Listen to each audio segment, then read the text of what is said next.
This is episode 2 of our 4-part series on After the Whistles, No Voice Goes Unheard. We had incredible feedback from our first episode, which was titled Toxic Environment, so we're proud to keep it going. If episode 1 opened your eyes, episode 2 is for sure to keep them open. Episode 2 is titled Wilkinson Report. And for our listeners who can't see us, whenever we mention the Wilkinson Report, we throw up air quotes because, as you know, there was no actual written report delivered to the NFL. Yeah. So let's go back to what actually kicked off this entire investigation into the Washington football team's workplace. The story was published in the Washington Post in August of 2020, and that story documented specifics of videos that former Washington football team employee Brad Baker said he was present when Larry Michael told staffers to make these videos, and this particular incident, this one video, for team owner Dan Snyder. Yeah, and for the record, Larry Michael adamantly denied the allegations in a statement where he said, and I quote, "Nothing can be further from the truth. I was never asked, nor did I ask someone to compile videos as you described," unquote. Was his answer when he was interviewed by the Washington Post. Yeah, and Megan Imbert, who worked in the video production department during that time, we interviewed her and we asked her about these allegations. Annually, the Redskins Broadcast Network would produce what we would call Beauties on the Beach. And those would be documentary style special, kind of making of the cheerleader calendar. Obviously, the organization would make money off of the calendars that the cheerleaders sold as well. They would always send a crew to whatever tropical destination it was, and they would do different interviews with the ladies. They would film like on background while the still photographer would be there, and then they would come back and we would use features for different shows or that long length Beauties on the Beach special. And that happened, as far as I can tell, annually. I was only in that department from 2007 until 2011, so I can't really speak to any of the other years. But basically, what we have found out in July of 2020, when I asked a few people very point blank questions about it, was, what is the situation with this, with the videos? And I asked them, did you ever have to, or do you know of inappropriate footage that would never have been designed for anyone's use, one where, in between takes, positions, extreme close-ups of areas that a woman probably wouldn't want out there unless they're in a certain other industry, to say the least, not to make light of it. But two individuals immediately responded to me. They didn't know I was talking to them, and they both said yes. And I had a visceral reaction after that. I dropped my phone. I started to cry. I couldn't believe it. I'm so angry. To this day, I'm so angry. So from my knowledge, we have 2008 and a 2010 video that is basically, the very zoomed in parts of anything that was exposed. Imagine, wind blowing, hair, like, body parts that are showing that no one would want or have consented to. And it's all, the separate videos are edited to Dan Snyder's favorite bands. So we have 2008 and 2010. I would believe that there's more. Where's 2009? I would think it's probably a repetitive project, a secret project. I never had knowledge of this. I never worked on those projects. I might put together like the profiles of some of the ladies for separate shows, but I never knew that a project like this existed behind my back. So when I learned about this, just feel incredibly betrayed and disappointed. Yet at the same time, I do understand if this was at the direction of the owner, people were doing their job, whether they agreed with it or not. So I've just had a lot of time to think about that as well. And from my perspective, these ladies, they're worried right now. Are there more videos out there? Who has access to them? Who has seen them? They're moms with children. They're married. They don't want this going viral. They're worried about the emails. Are there pictures of the still shots that were supposed to be for photographers' purposes only? Who had access to these files? And so from my perspective, when we found out about this, I thought to myself, I'm like, what do we do here? Do we go to the FBI? Like, in my opinion, this is illegal. I would want to make sure that we could get a hold of any of that footage. But, you know, we did go to the Washington Post with it and our lawyer. But as we continue down this path, while the cheerleaders that we know of in those two videos have settled confidentially, and they've also signed NDAs, I would love to see if there's an opportunity for criminal charges around something like this. And I would want to get to the bottom of whether or not there's more videos. After we got knowledge of this, I wrote with an anonymous source. I authored this letter that was distributed through Sports Illustrated, basically a plea to our colleagues, anybody that worked in that department that had anything to do with any of these videos or knowledge of or saw, to please come forward, and gave them directions on how to participate in the investigation. So that's another reason why I want this report shared. I don't know. Maybe someone did see that and came forward, or we'll have some kind of clarity, because the kicker to me is that Larry Michael, my boss, was rewarded with retirement in July of 2020. He wasn't fired by Dan Snyder. So in my mind, they're protecting each other, or at least, you know, for public's eyes, Larry was fired. But at this point, it's like, I'm assuming people have taken NDAs. They've probably taken money. And here we are, just appalled. You know, I got to know Melanie really well, and Donald, the people that manage the cheerleader team over the past year. And I've had cheerleaders reaching out to me, like crying, thanking me. So those are the things people don't see behind the scenes. Is like, part of me is like, ignorance is bliss. But at the same time, I'm so glad that this has come out, because it could stop this cycle of from perpetuating. And who knows if something like this might happen at another organization, or just, you know, with cheerleading in general. You know, it makes my mind start to think like, gosh, I really hope there wasn't a camera in their changing rooms or other things. You know, I don't want to start any rumors, but that's the kind of place my head starts to go. So in essence, right now, I believe it was a repeatable situation. Just terrible. So now an investigation has been initiated. Dan Snyder hired Beth Wilkinson's law firm to investigate these and many other horrible allegations and report their findings to Dan. After a public outcry, the National Football League then stepped in to take over as the requester of the report. And to find out how each of these women felt about the report, we asked all of them the same question. Do you feel like, since the report hasn't been shared or publicized yet, do you feel like the Wilkinson investigation was a bit of a waste at all? No, I don't think it was a waste, because it did kind of bring to light this huge amount of change that needed to happen there. So I don't think it was necessarily a waste. But I do think it was a ginormous letdown.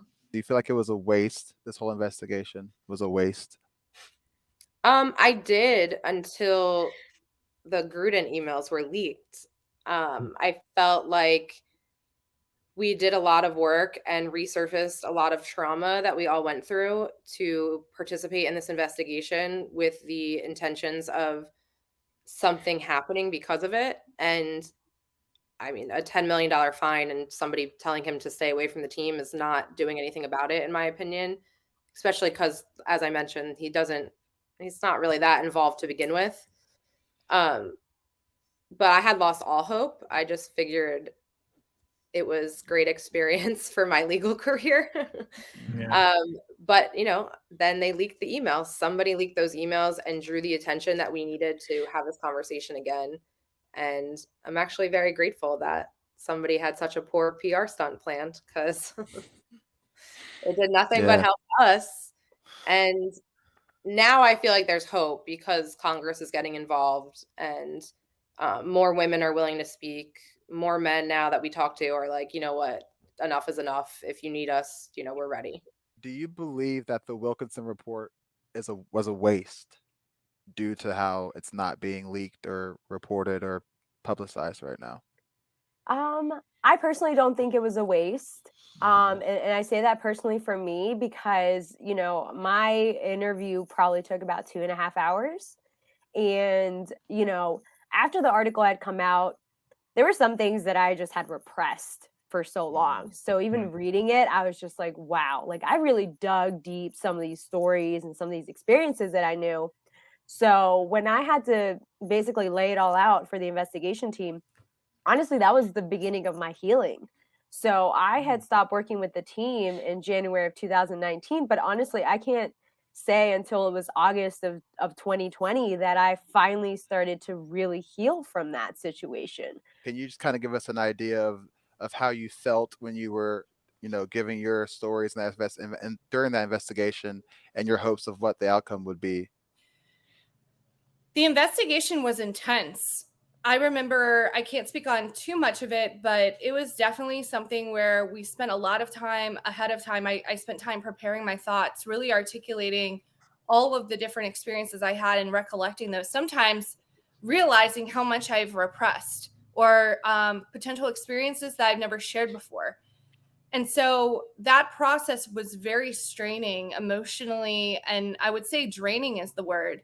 And I think by coming forward voluntarily to try to be honest and cooperate to help have hope that there could be positive change and no one else experiences what I did, it was at, I think, a great cost to us personally. And then to see that this has resulted in a 0-page report, and we're begging everyone around us to believe us, and, showing the hypocrisy of the different reports that have come out, like Ray Rice or Deflategate, that's 243 pages. So that was really emotionally taxing. I think I did my interview, I want to say it might have been on a Friday, and, mine was definitely a few hours in length. And I think I was, really down for the count for the entire weekend. I didn't want to take phone calls. I didn't want to go out. It was emotionally exhausting. We need the help of the fans to keep the pressure, because that's basically how we're going to keep this alive, is if people still care about this. I think the NFL is definitely hoping that this is just going to be brushed under the rug, that something else is going to happen in the league, and that's what the fans are going to talk about next, and that this is just going to go away. Speaking of pressure, former Washington football team cheerleader Melanie Coburn and former Washington football team employee Ana Nunez both traveled to New York City recently to hand deliver a letter to the NFL owners meeting asking the National Football League to release the report. And here's Ana's story about that said trip. I am represented by Lisa Banks in the law firm, along with the other women. And so I very much, after the article had been released, I had taken kind of a sideline approach. I was still dealing with how I felt about this all emotionally and kind of what I wanted to do as well. And so, we had started to send these letters. So earlier this year, we sent, once the report was quote unquote completed, we had asked the NFL to release it. So we sent a letter. They asked for our signatures. I said, sure, put my name on it. Because that way, you're adding a number onto this. And my name doesn't necessarily have a face to it. So, that's fine. And then we did the sponsor letter a few weeks ago, same thing. So when I had found out about the owner letter, I said, yes, take my signature. It's fine. And I was asked by Rachel, she said, hey, Melanie is going to New York. She wants to go to New York and hand deliver these. We live in the area here in Washington, D.C. Would you mind accompanying her? And, in my head, I'm thinking, yeah, I'll go with her for support. We'll be there for a couple of hours. I honestly could not have imagined what actually happened. That was not in the forefront of my mind. I just said, we're going to drop off some letters, have some lunch, and then take the train back. So Melly and I had actually never met before. And even when we worked for the team, she ended her tenure in 2011 and I had started in 2015. So, there's some gap there. However, when we're talking on the train up, there's a lot of people we still knew that, had crossed over between our times, that, it was the same stories over and over again. And we're just like, oh gosh, we don't want to laugh about it, but we've gotten to that point where it's just like, it's just so humorous and just disgusting, just the people that were allowed to continue this behavior for so long.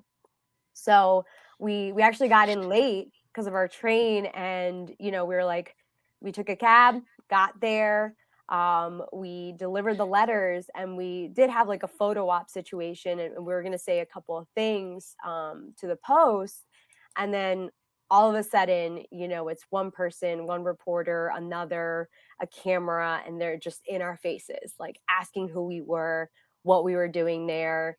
And for me, that was a very fight or flight moment, because nothing could have prepared me for that, honestly. And I was not prepared. Right. In my head, I'm thinking, okay, I know that I can say, all questions directed to Melanie. However, in my head, I was thinking of all the people that I knew that could not speak and haven't been able to through this whole situation, from, when they were interviewing people for the article, as well as the investigation itself. I know people who either spoke to one or the other, or both, or neither, and they just haven't been able to say, my name is, and I'm a former employee. So, once the questions started coming out and they're asking me my name, part of me was, I was terrified. I was shaking underneath. I was like not ready for it. But at the same time, I chose to fight. That was my fight or flight moment, and I chose to fight. I said very proudly my name, my association with the organization, what I was doing there, which is trying to get this report released. So I think it's important to note here that we have sources who have actually seen a written draft of the report. So there is a report. Whether or not it was turned over to the NFL, that's a whole nother story. But trust me, there is a report. Yeah, so after all of this, I think it's very, very important to remember what Dan Snyder said in response to the Washington Post story. Again, I quote, "The behavior described in the Washington Post's latest story has no place in our franchise or in our society. While I was unaware of these allegations until they surfaced in the media, I take full responsibility for the culture of our organization." Unquote. Has he taken responsibility? Has he been held accountable? Next week, part 3 of our 4-part series, we take a closer look at the toll this situation has taken on these 4 women. The unfortunate part is that everybody would just sit there, stare, look, watch the tears roll down my face, and nobody ever did anything about it.